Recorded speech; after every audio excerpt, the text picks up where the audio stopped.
शांति। ओम शांति बाबा। बाबा ओम शांति। ओम शांति बाबा। आज 29 सितंबर 2023 की मुरली है। बाबा कह रहे, मीठे बच्चे, संग दोष में तुम्हें बहुत संभाल करनी है, क्योंकि संग दोष में आने से ही उल्टे कर्म होते हैं, बाबा की याद भूल जाती है। और आगे मेरे बाबा प्रश्न पूछ रहे हैं कि किस फजीलत यानी शिष्टाचार के आधार पर तुम बच्चे अपनी अवस्था को आगे बढ़ा सकते हो। कौन सा शिष्टाचार है जिसके कारण हम अपनी अवस्था को आगे बढ़ा सकते हैं? उत्तर बतलाते हैं मेरे बाबा, अगर कोई भूल हो जाती है तो बाबा से क्षमा मांगने की भी फजीलत चाहिए। वो खुद के संस्कार में वो चीज होंगे, उस गलती के प्रति मन में भावना रहेगी कि हमसे ये गलत हो गया है, तभी वो हो पाएगा। बाबा को कहना चाहिए मुझे माफ कर दीजिए, इसमें जरा भी देह अभिमान ना आए, इससे अवस्था आगे बढ़ती रहेगी। चढ़ती कला का आधार है बाबा से सच्ची दिल पूरा साफ होना चाहिए। कभी भी अपने को मियां मिट्टू नहीं समझना है। भूलें हर एक से हो सकती हैं, क्योंकि अभी तक कोई परिपूर्ण नहीं बने हैं। इसलिए बाबा कहते हैं गलती हो सकता है, ऐसा कोई बड़ा बात नहीं है। इसलिए जब गलती हो जाए तो बाबा से माफी दिल से मांगनी है। बाबा के सामने दिल एकदम साफ रखना है, वहां जाकर के वकालत नहीं करनी है कि ऐसा था वैसा था ये था वो था। और इसका सबसे मूल कारण बाबा ने बतलाया संग दोष। तो संग दोष पर बहुत ध्यान रखना है कि किसका संग है, कैसा संग है, और जब संग से छोड़ नहीं पा रहे हैं तो उसमें अपनी स्थिति को कैसा रखना है। गीत है, हमें उन राहों पर चलना है। ओम शांति। कुछ तो कहना पड़ता है, उस हिसाब से ओम शांति कहना अच्छा है। आत्मा को अपना स्वधर्म बताना होता है। बाबा भी कहते हैं हम शांत हैं, शांति देश के रहने वाले हैं। तुम भी असल में आत्मा हो, तुम्हारा स्वधर्म ही है शांत। तो सारी दुनिया शांति शांति करती रहती है, परंतु शांति किसको कहा जाता है ये कोई नहीं जानते। समझते हैं कि ये लड़ना झगड़ना जो चलता है वो शांत हो जाए, परंतु वह शांति तो कोई काम की नहीं। घर में स्त्री पुरुष होते हैं, कोई तो झगड़ते हैं कोई नहीं झगड़ते हैं, वो कोई शांति हुई क्या? शांति और चीज कुछ अलग है। शांति कोई झगड़ा कर रहा है और कोई झगड़ा नहीं कर रहा, तो जो नहीं कर रहा वो शांति हो गई। बाबा कहते नहीं, शांति कुछ और है। शांति तो आत्मा का स्वधर्म है, वैसे ही पिता का भी स्वधर्म है शांत। तो आत्माओं के पिता कौन है? परम पिता परमात्मा। उनका धर्म क्या है? उनका धर्म भी है शांति। तो परम पिता परमात्मा शांत देश में रहने वाले हैं, हम भी शांत देश में रहने वाले हैं। कोई भी आए तो बोलो तुम्हारा स्वधर्म तो शांति है ना। तुम असल वहां के रहने वाले हो, यहाँ आए हो किरदार निभाने। शरीर द्वारा किरदार तो निभाना ही है। शांति के लिए वास्तव में जंगल आदि में जाने की दरकार नहीं है। आत्मा को अपने स्वधर्म का पता है। आत्मा थक जाती है तो रात को अशरीरी हो शांत हो जाती है। रात को कितना सन्नाटा रहता है, सुबह होने से आवाज शुरू हो जाता है। वो हुई हद की रात और हद का दिन। ये लौकिक दुनिया का दिन और रात है, वैसे ही आत्मा का दिन और रात है। तो अभी तो है बेहद का दिन और रात, जो बात अभी हमें सिर्फ बाबा बता रहे हैं। आत्मा 84 जन्मों का किरदार निभाकर थक जाती है, इसलिए कहते हैं अब वापस शांति धाम में जाना है। बाबा भी कहते हैं शांति धाम और सुख धाम को याद करो। सुख धाम में बैठ थोड़े ही याद किया जाता है। सुख धाम में जब बैठेंगे तो याद थोड़ी आएगा, याद किया जाता है दुख धाम में, अशांति धाम में। तो अब बाबा कहते हैं बच्चे अब नाटक पूरा हुआ, तुमको घर चलना है, फिर तुम्हारे लिए शांति भी है तो सुख भी है। बाबा कहते हैं मैं पंडा तुमको वापस सच्ची यात्रा पर ले जाने आया हूँ। शांति धाम का पंडा एक बनते हैं और वो उनके बच्चे बनते हैं। एक से तो काम नहीं होगा, कितनी बड़ी सेना है, सभी का मुख है शांति धाम की तरफ। वो है परे ते परे धाम। बद्रीनाथ अमरनाथ जाना कोई दूर नहीं, वहां जाना तो बड़ा सहज है। अच्छा बताओ, मूल वतन सूक्ष्म वतन जाना सहज है या अमरनाथ बद्रीनाथ जाना सहज है? ये लौकिक है, इसमें लौकिक परेशानियां हैं, और वो अलौकिक है, वहां बस अलौकिक राह को पकड़ना है, अलौकिक ज्ञान को लेना है और बाबा लेके जाएंगे। तो सूक्ष्म वतन मूल वतन नजदीक है या अमरनाथ बद्रीनाथ नजदीक है? देखने में तो मूल वतन सूक्ष्म वतन से परे ते परे है, परंतु वहां जाने में देरी नहीं लगती है। वहां उस ज्ञान को समझ गए ना तो एक क्षण में परम धाम पहुंच जाएंगे, लेकिन लौकिक अमरनाथ जाने में हफ्तों का समय लगेगा। तो इसलिए बाबा कहते हैं दूरी, लौकिक दूरी कितनी है इससे कोई फर्क नहीं है, तुम सिर्फ बुद्धि से याद करो। वो जिस्मानी यात्राएं तो कोई नई बात नहीं है, आधा कल्प वो यात्रा करते आए हैं। रूहानी यात्रा तुमको एक ही पिता आकर कराते हैं। तुमको सीखी दे बच्चे, तुमको तो रास्ता बताना है। तुम मंदिरों में जाकर समझाओ कि ये देवी देवताएं कब राज्य करते थे, इनको ऐसा पूज्य किसने बनाया। तुम जानते हो हम पूज्य थे फिर पुजारी बने हैं, तो पुजारी का दर्जा कम हुआ ना, पूज्य जो है वो ऊंचे हैं। बाबा पूज्य बनाते हैं।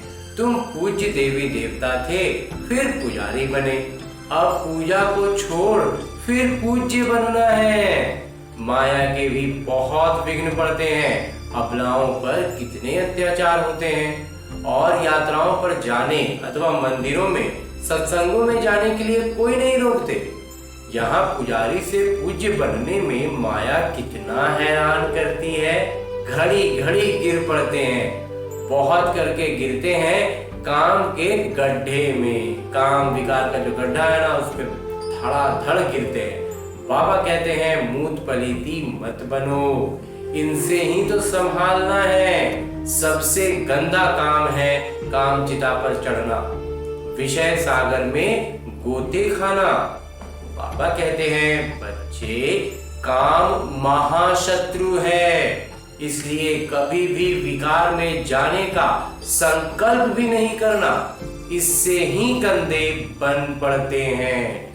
ऐसे मत समझो कि यहाँ तो आते हैं तो इनकी बुद्धि विष से निकल जाती है, यहाँ सिर्फ आ गए तो बुद्धि से विष निकल गया। कोई ऐसे भी हैं जो एक दूसरे को देखते हैं तो अंदर तूफान चलता है गंदा बनने के लिए। बाबा कहते हैं कभी गंदा नहीं बनना, कोई का पीछा नहीं करना है, कभी विकार में गिरने का पुरुषार्थ नहीं करो। विकार में गिरने के लिए उस तरफ रुझान गया और फिर आगे बढ़ना नहीं पड़ेगा, वो फिर खींच लेगा। तो बाबा इससे बचाते रहते हैं। संभलने और गिरने को कितनी चटाभेटी चलती है, जो संभलते हैं फिर गिरने लगते हैं फिर संभालते हैं। तो ये जो अंदर में कश्मकश चलता है ना, अंदर में बहुत ज्यादा उफान आता है तो विचारों का, किसको कैसे रोकें, क्या है कहाँ है, तो उन सब का बस एक ही आधार है सबसे, एक है संग दोष और दूसरा है अपने आप को ये समझ देना कि वो एक आत्मा, मैं एक आत्मा, उसके आगे पीछे कुछ जरूरत ही नहीं है। तो माया कितना तूफान मचाती है, ये माया का कर्तव्य है कि वो उलझा लेता है, तूफान में फंसा देता है, और तूफान के बाद ज्यादातर चीजें गिर ही जाती हैं। तो कितना अच्छा वफादार आज्ञाकारी सेवा योग्य बच्चा था, माया ने ऐसी चमाट मारी जो एकदम खत्म हो गए, मर गए। ये नाटक, बाबा कहते हैं जो हो गया वो सब नाटक, गंदा माया बनाती है, माया का काम ही है गंदा बनाना। तो आधा कल्प दुख देने वाली माया है, बाबा नहीं। मुफ्त में दोष धरते रहते हैं कि ईश्वर ही दुख सुख देते हैं। ये बड़ा आसानी से कह देते हैं कि सारा दुख सुख भगवान देते हैं, जबकि दुख भगवान नहीं देते हैं। ईश्वर को पिता समझते हैं। परम पिता परमात्मा कभी किसी को दुख कैसे देंगे? जब वो पिता है तो वो दुख दे सकते हैं क्या? तो परमात्मा दुख दे तो बाकी मनुष्य तो एक दूसरे को बड़ा ही दुख देंगे। तो बाबा समझाते हैं, तुम ही अपने लिए ऐसे कर्म बनाते हो, संग दोष में भी उल्टे कर्म कर लेते हो, बाबा को भूल जाते हो। और ये बात साधारण है ना, बाबा को भूल जाना एकदम साधारण सी बात है, बात बात पर भूल जाते हैं। तो बच्चे भूल जाते हैं। बाबा तो शिक्षा अच्छी ही देंगे परंतु उनको भूल जाते हैं। बाबा समझाते हैं योग पूरा नहीं है। ऐसे मत समझो भाषण करने वाले हैं। पंडित की एक कथा है ना, औरों को कहा राम राम कहने से नदी पार हो जाएंगे, खुद पार हो न सके। बोला नाव ले आओ तो चले। जो खुद कहता था वही कर नहीं सका। एक लोग की कहानी थी ना कि जो आते थे उनको पता था कि राम राम कहो नदी पार हो जाएगी, और जब खुद जाने की बात आई तो खुद जा ही नहीं पाए। तो सिर्फ कहना नहीं है परंतु करना है। कथनी करनी रहनी सब समान हो, इसलिए बाबा को भूलो मत। बाबा याद रहेंगे तो तीनों एक समान होगा, कथनी कहनी और रहनी। तो बाबा अब भूल बनाते हैं। बाबा को भूलेंगे नहीं ना तो कोई भूल भी नहीं होगी। बाबा को भूलते हैं तो भूल हो जाती है। तो बाबा कहते हैं कोई भी भूल हो जाए तो आकर माफी मांगो, मुझसे गलती हो गई, क्षमा कर दी। समझो शिव बाबा कहते हैं ये तुम्हारी भूल है। अच्छा बाबा हम क्षमा चाहते हैं। ये भी अच्छे अच्छे बच्चों में फजीलत नहीं रहती, ये शिष्टाचार भी बहुत अच्छे बच्चों में ये शिष्टाचार नहीं रहता है। माफी मांगना बहुत बड़ी देह अभिमान को चोट लगने लगती है, तो नहीं हो पाता है, नहीं कर पाते। तो बाबा कहते हैं, बाबा इतने बड़े होकर के भी कहते हैं कि हमको मालूम है कि गलती हो जाएगा, गलती करना हो जाना कोई बहुत बड़ी बात नहीं है, इसलिए बाबा उसके लिए तैयार हैं कि हाँ तुमसे गलतियां होंगी, लेकिन हम ये बात कबूलने में हमें देह अभिमान आने लगता है, और हम नहीं कबूलते हैं तो माया और अपनी तरफ खींचते चला जाता है। इसलिए बाबा कहते हैं कि अच्छे अच्छे बच्चे भी धीरे धीरे पूरा ज्ञान छोड़ देते हैं। तो अपने को बहुत मियाँ मिट्टू समझते हैं। गलती मानने की जगह शिष्टाचार से क्षमा मांग के अपनी गलती स्वीकारने की जगह उसमें अपना मियाँ मिट्टू बनने लगते हैं, बताने लगते हैं वजह। अब कहते हैं इतनी बड़ी भूल की माफी तो मांगे, कम से कम माफी मांगे तब तो बाबा कहते हैं ना आधा माफ करेंगे, उतना भी नहीं मांगेंगे तो क्या हो। पाप करते हैं तो क्षमा लेनी चाहिए, नहीं तो उसकी वृद्धि होती रहती है। क्षमा नहीं मांगने से वृद्धि होती रहती है। बाबा के साथ बुद्धि योग बड़ा अच्छा चाहिए। भल भाषण तो बहुत अच्छा करते हैं परंतु संपूर्ण तो कोई बना नहीं। बोलते बहुत अच्छा है लेकिन संपूर्ण तो कोई नहीं बना है, तो गलती तो होगी, लेकिन बाबा कहते हैं मन में दिल में भावना बहुत श्रेष्ठ हो। गलती के लिए अपने आप में मन में भावना हो कि ये गलती हो गई, बाबा से क्षमा मांगेंगे, बाबा तुरंत क्षमा करते हैं, बोलते हैं आधा माफ। लेकिन हमारे दिल की सच्चाई कितनी है ना, वो उसी पर सब निर्भर करता है। बाकी जो है वो अपना मियाँ मिट्टू बनने लगेंगे, तर्क बताने लगेंगे कि ऐसा था वैसा था, ये था वो था, हमने किए वो नहीं किए। तो बाबा कहते हैं वो तो फिर गलतियां होते चली जाएंगी और वो दूर होते चले जाएंगे। तो बाबा कहते हैं अंत तक गिरते संभलते रहेंगे। वो फिर बार बार गिरते भी रहेंगे, संभलते रहेंगे, उसी में उनका सारा समय चला जाएगा। पुरुषार्थ ऊपर उठने का कर ही नहीं पाएंगे। कहते हैं बाबा हमसे ये भूल हो गई, आप क्षमा करना, रहम दिल क्षमा करिए। भक्ति मार्ग में सारा दिन क्षमा करते रहते हैं। बाबा को कहते हैं क्षमा कीजिए, धर्मराज द्वारा फिर दंड नहीं दिलाना, इसलिए खबरदारी बहुत चाहिए। ऐसे मत समझो कि हम 16 कला संपूर्ण बन गए हैं। नहीं, किसी को भी ये गलतफहमी कभी नहीं आनी चाहिए कि हम तो एकदम संपूर्ण बन गए, क्योंकि जो संपूर्ण बन जाएंगे ना वो फिर यहाँ रुकेंगे ही नहीं। बहुत बच्चे लिखते हैं बाबा अशुद्ध स्वप्न बहुत आते हैं, बाबा की याद नहीं ठहरती है, मियाँ मिट्टू नहीं बनना। अंत में 16 कला संपूर्ण बनेंगे, अभी तो ग्रहण लगा हुआ है। तुम्हारी वो अवस्था आनी है। पुरुषार्थ करते रहेंगे, उस बिंदु तक पहुंच जाएंगे। और उस बिंदु पर पहुंचने का मतलब इस दुनिया से आगे निकल जाएंगे। तो बाबा कहते हैं यहाँ बैठे बैठे उड़ते रहेंगे। अभी यहाँ रहते में भी बहुत से अनुभव अभी होने हैं, अभी में पुरुषार्थ में बहुत ऊपर जाना है। ऐसा नहीं है कि बस अभी जो पति आधा ये ज्ञान थोड़ा थोड़ा समझ में आ रहा है ऐसी अवस्था में, और अचानक से हम एकदम 16 कला संपूर्ण बन जाएंगे। बहुत अनुभव करते हुए ऊपर उठते जाएंगे। तो आत्मा को खींच होती है क्योंकि कल की थकी हुई है। जो थका हुआ है ना आत्मा, इसलिए उस बार जैसे लौकिक शरीर में कैसे होता है, जब सोकर उठते हैं तो लगता है थके थके फिर से सो जाए। तो वो स्थिति क्यों रहती है? क्योंकि लौकिक में शरीर थका हुआ है तो सोने को की ओर ही आकर्षित होता है। वैसे ही इस ज्ञान में जितना अभी हमें ज्ञान समझ में आना शुरू हुआ, हम ज्ञान में आ रहे हैं, तो बार बार वो लौकिक दुनिया की चीजें जो ज्यादा जोर से खींचेंगी। एक बार फिर जाके नींद टूट जाता है, फिर काम करने लग जाते हैं, फिर उतना आकर्षण नहीं आता है ना। बिल्कुल वैसे ही इस ज्ञान में भी है। तो बाबा कहते हैं कि आत्मा थकी हुई है तो आतुर वेला जल्दी होती है, जल्दी जल्दी जाऊं, परंतु लायक भी बनना पड़े ना। कोई तो यहाँ ही घूमने फिरने जेवर पहनने आदि में खुश हो जाते हैं, फिर दुखी होते हैं तो कहते हैं नाहिक बाबा को छोड़ो। अच्छा, फिर हिम्मत करो, कुछ सीखो। अपकार करने वालों पर भी उपकार करना है। तो बाबा कहते हैं जो अच्छे बच्चे हैं ना, वो अपकार करने वालों पर भी उपकार करना है उनको, परंतु ऐसे भी नहीं कि और ही माथा खराब कर दें। अब उसके संग में अपने आप को खराब नहीं करना है। माया गिराती है, बाबा उठाते हैं। तो हमें हमेशा बाबा का हाथ पकड़े रहना है, माया को झटकना है। तो मंजिल है ऊंची और ये है सारी बुद्धि योग की यात्रा। पुरुषार्थ में समय लगता है, लक्ष्य तो बहुत सहज है। एक क्षण में तुम जीवन मुक्ति के अधिकारी बन जाते हो। एक बार बाबा कहा फिर भूलते क्यों हो? जब दिल से निकलेगा ना बाबा मेरे बाबा, तो फिर भूलने की बात नहीं रह जाएगी। तो निश्चय है बाबा से स्वर्ग का वर्षा लेते हैं, फिर गिरते क्यों? याद कर संभलते क्यों नहीं हो? अच्छे अच्छे बच्चे भूल जाते हैं, फिर और ही बदनामी होती है। जो अच्छे बच्चे जाकर के जब बाबा को भूलते हैं ना, तो बाबा का बदनामी ज्यादा होता है ना, कि देखो ये तो इतना करता था, देखो अभी वही काम कर रहा है। तो इस तरह की बातें बाबा कहते हैं नहीं करनी है। बाबा कहते हैं कि सेवा भी गुप्त है तो डिससर्विस बदनामी भी गुप्त है।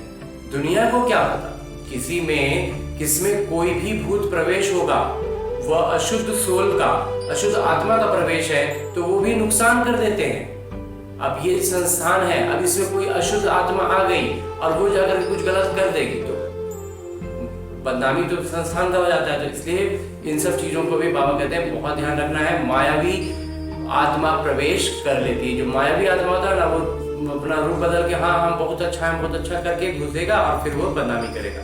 तो भल ज्ञान है परंतु परिपूर्ण तो कोई नहीं है। कोई ने कोई खामी रहती है तो डर होना चाहिए। इसलिए उसे सतर्कता बहुत अच्छे रखनी है कि कहीं भी गलती हो सकता है। ये सावधानी मन में रहेगी, सजगता बुद्धि में रहेगी, तो गलतियों की गुंजाइश घटती जाएगी और गहराई तो एकदम कम हो जाएगी। कोई भी गलती होगी ना, तो ऊपर गलती होते होते पता एहसास हो जाएगा कि नहीं गलत हो रहा है। और एक होता है गलती पर गलती किए जा रहे हैं और पता भी नहीं चल रहा है, तो वो नहीं होगी जब बुद्धि में सजगता होगी। तो हमको बाबा का श्रीमत पर चलना है। अगर श्रीमत पर न चले, कोई भ्रष्ट काम किया तो पद भी भ्रष्ट होगा और सजाएं भी बहुत खाएंगे।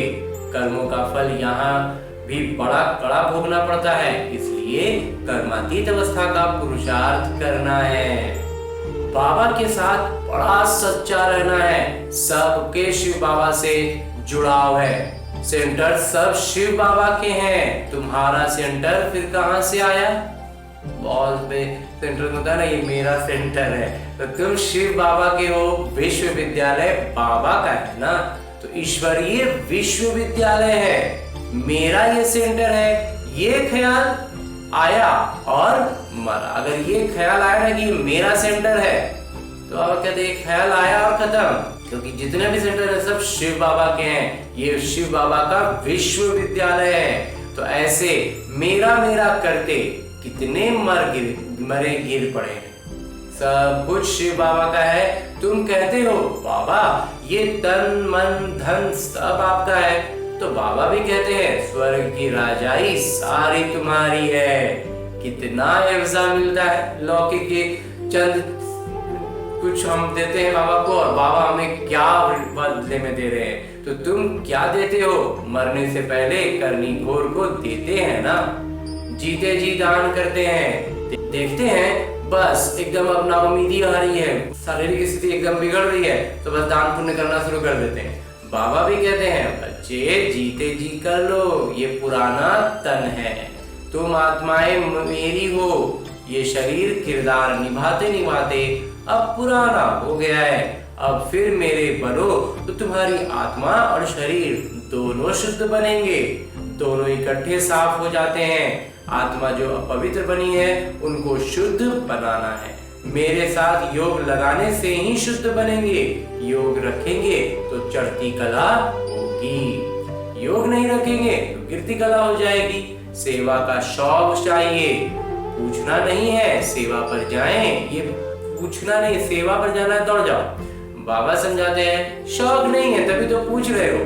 मनसा वाचा कर्मणा, सेवा का शौक चाहिए। मनसा नहीं तो वाचा व कर्मणा, कोई ना कोई सेवा में लग जाना चाहिए तो उजूरा मिलेगा।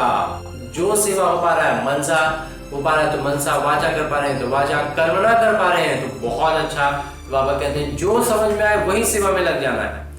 आप ही जो करें सो देवता, जो अपने मन से, अपनी इच्छा से, अपनी शौक से जो सेवा करे, चाहे वो वाचा हो, कर्मणा हो या मनसा हो, लेकिन जो अपने से किए बाबा कहते हैं वो देवता, जो कहने से किए वो मनुष्य, और जो कहने से भी ना करें तो काम का नहीं, वो कोई काम का ही नहीं, वो असुर हो गए। जितना सेवा करेंगे उतना फल मिलना है।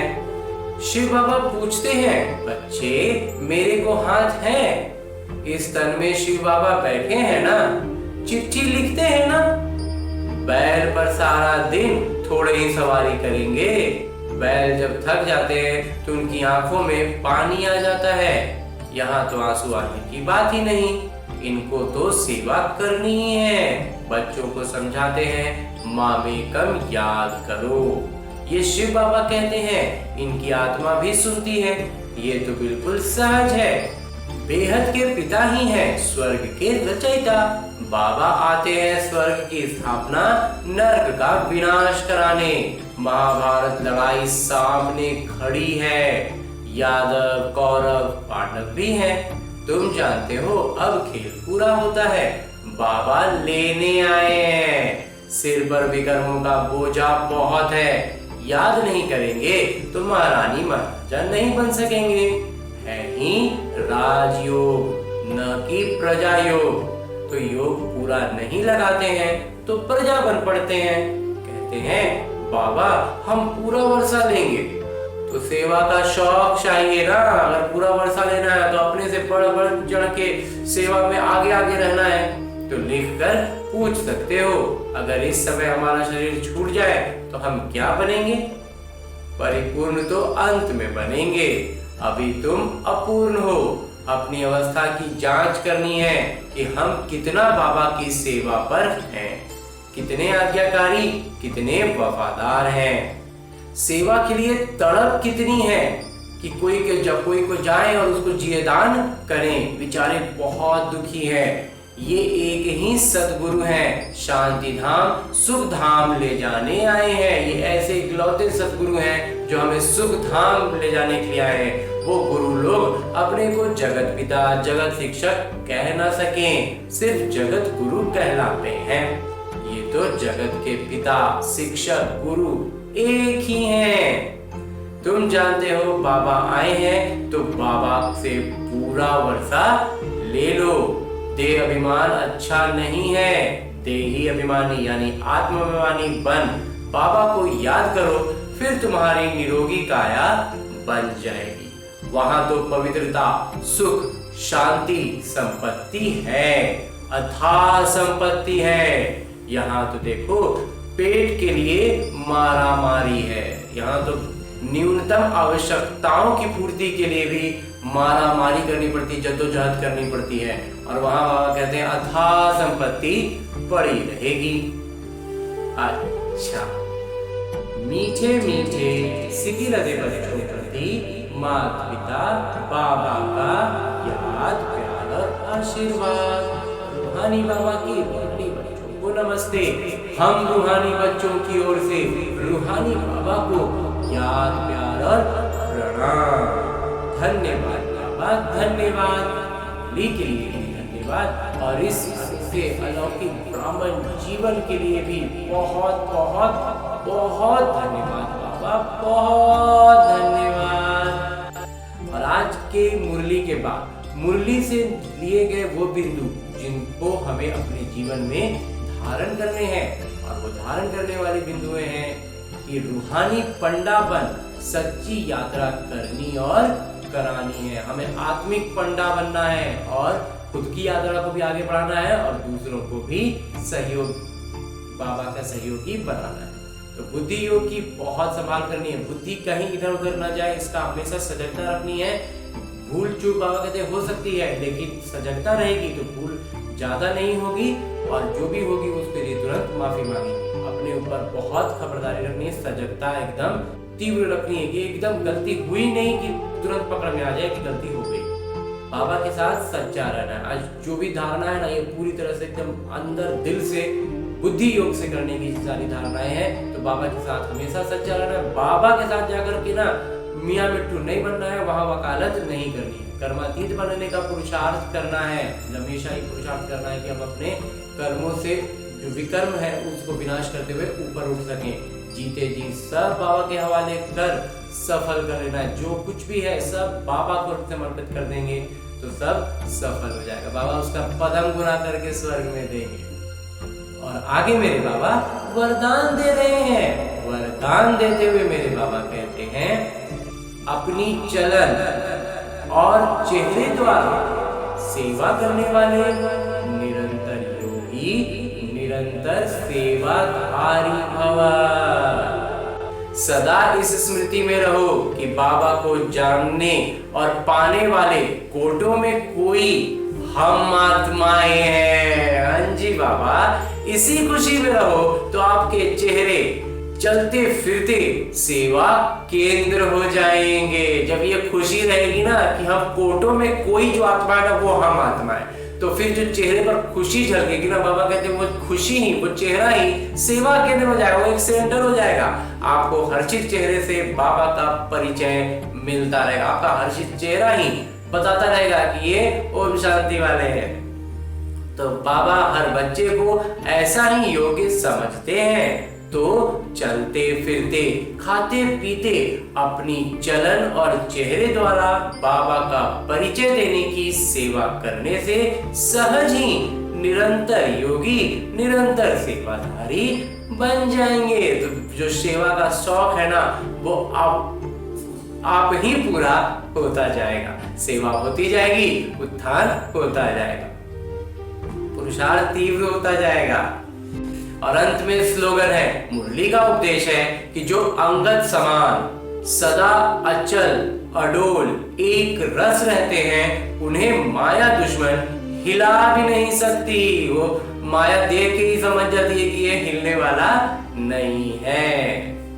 और आज की मुरली के बाद मेरे बाबा अव्यक्त इशारे दे रहे हैं कि जो बच्चे परमात्मा प्यार में सदा लवलीन प्रेम में मग्न हैं, खोए हुए रहते हैं, उनकी झलक और फलक अनुभूति की किरणें इतनी शक्तिशाली होती हैं जो कोई भी समस्या समीप आना तो दूर, लेकिन आंख उठाकर देख भी नहीं सकती।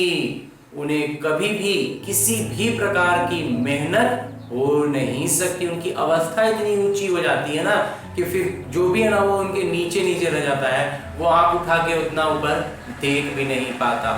तो हमें हमारी स्थिति को, अपनी आत्म अनुभूति के अनुभवों को अपने जीवन में भरते जाना है। जी बाबा। अच्छा, ओम शांति बाबा, ओम शांति।